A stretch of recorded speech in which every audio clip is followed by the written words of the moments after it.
All right, guys, welcome back to the channel. Thanks for tuning in. Thanks for watching. And of course, thanks for subscribing. Truly appreciate the support. FSD Beta 12.3.1, same as 12.3.2.1.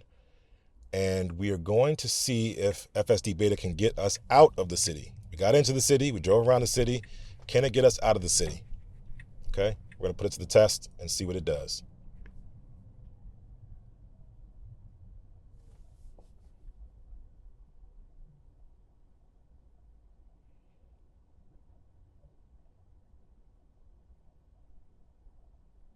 This path that we're going to take to get out of the city is going to be the other tunnel. We'll go into the other tunnel next time we come to New York City, but we're going to go out of the Holland Tunnel. We came into the Lincoln Tunnel when we first started the journey to New York City. This is going to be the other tunnel, the southern tunnel, to get into the city, to get us out. So we'll test that out and see how it does, and then go from there. I'm just going to test getting out of the tunnel, which would encompass leaving the city. I'm not going to go all the way up the highways and all the other stuff, and we'll just keep it simple, concise. So it's a 40-minute trip.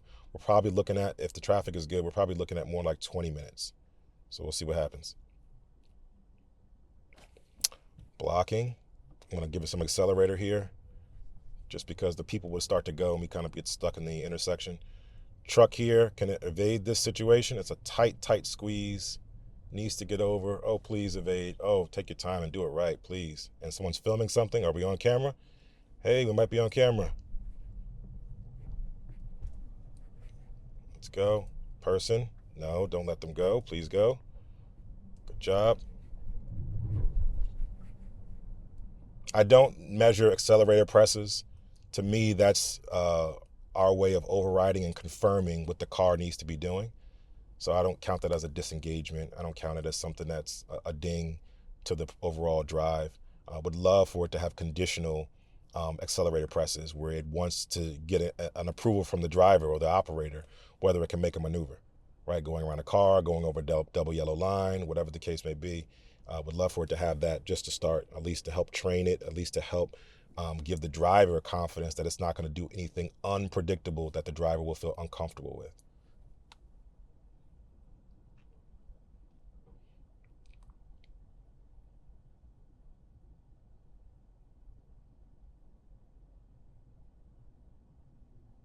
Moderate traffic day, nothing too crazy, but there are wildly varying traffic conditions that are going to impact the overall experience and how FSD Beta is able to act or react to certain things.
Now again, it needs to be in the left lane to make the left turn here, as you see here.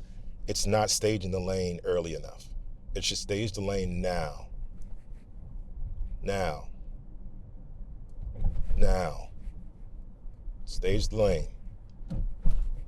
It's not staging. It's going to wait till the last minute and then get over.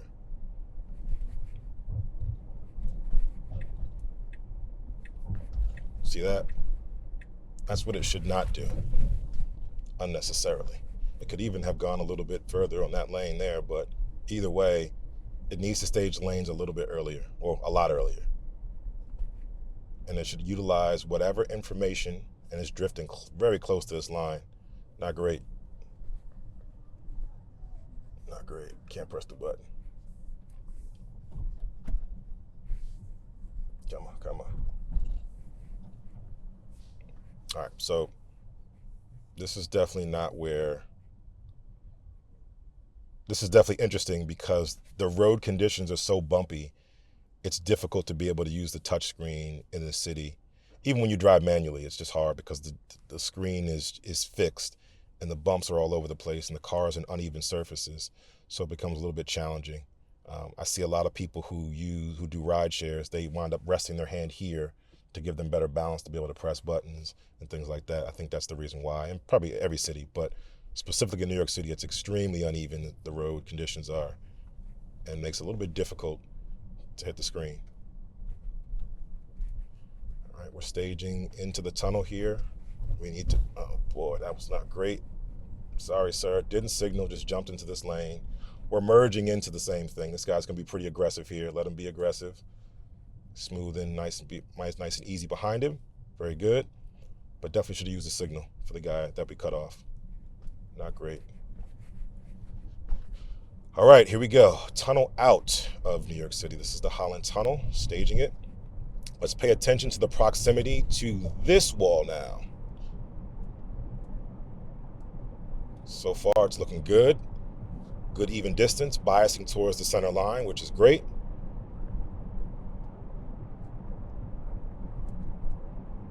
And not wavering in terms of, going back and forth, ping-ponging back and forth, however you want to say it.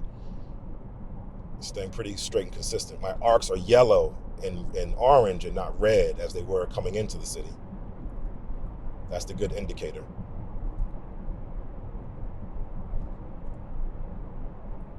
I believe this tunnel either has better cellular receivers or is a little higher up in elevation, closer to the top of the water. So we should not lose autopilot GPS data down here.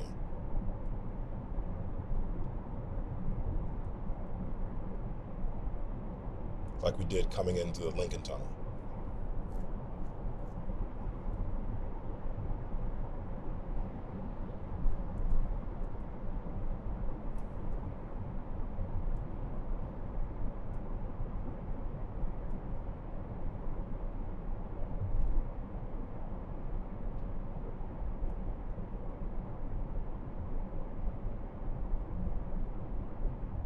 So typically this tunnel is pretty jam-packed, sometimes at a standstill, sometimes slow crawling.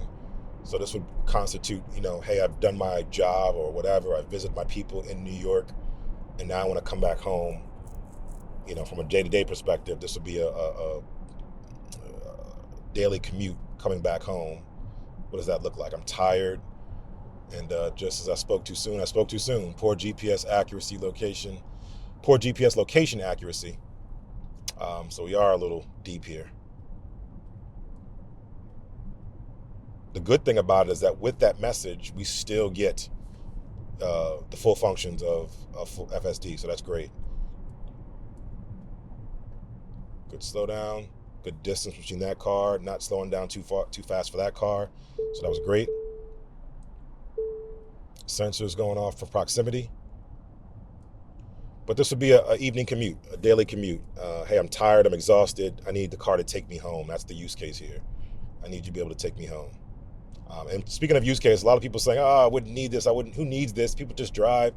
There's so many more use cases beyond people's own sort of lives, and they think about just their own circumstances when they make statements like that.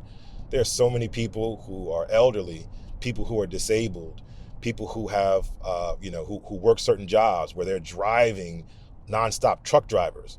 A truck driver drives so many hours. When they get done, they have to get in their car and then drive home. This is a great use case for them. Hey, don't drive. You've driven enough. Let me go ahead and take this trip for you and get you back home. Obviously, you want to keep them awake and make sure they don't fall asleep. But obviously, that's a great use case, right? I talked about the new interface for Tesla, swiping with this on screen or using whatever mechanism on the right on screen. What if someone does not have a right arm? How do they drive these cars? How do they put it into gear? Obviously, auto shift out of park is helping do that, but that's a good use case. Can you at least reach over here and press the button for autopilot? Great. Autopilot FSD Beta will be able to take care of you and get you from point A to point B. So when people make those statements, I'm really shocked that the entire world consists of just their perspective. A lot of great use cases for FSD, whether you own it, whether you rent it, lease it, subscribe to it, whatever it is, or use it just on demand, whatever it is, super valuable, super valuable. Nurses, doctors, things like that work long shifts.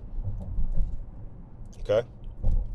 So just consider that when you think about who needs this? Why do we need it? If we can drive, think about that. People who don't have use of their legs could have an opportunity to use this to some extent. Obviously, they have to mature a little bit better. But yeah, all types of scenarios here. All right, so we're here, out of the tunnel, made it out successfully without an issue. That's a win for me. Let me know your thoughts, what you think about that. We went from inside New York City, went straight through the tunnel, came right out. We're on the other side of it. I'll drive a little bit more just to see, but let me know what your thoughts are just on the tunnel part of it. I'll wrap up when we get on the main highway that we need to get to. Hopefully that's not too far from here, just to see what else it does. It's pretty much highway driving, nothing crazy, nothing special. Wider lanes, so it's a little bit more forgiving. And then again, the traffic is a little bit more dispersed because of the bigger, wider lanes.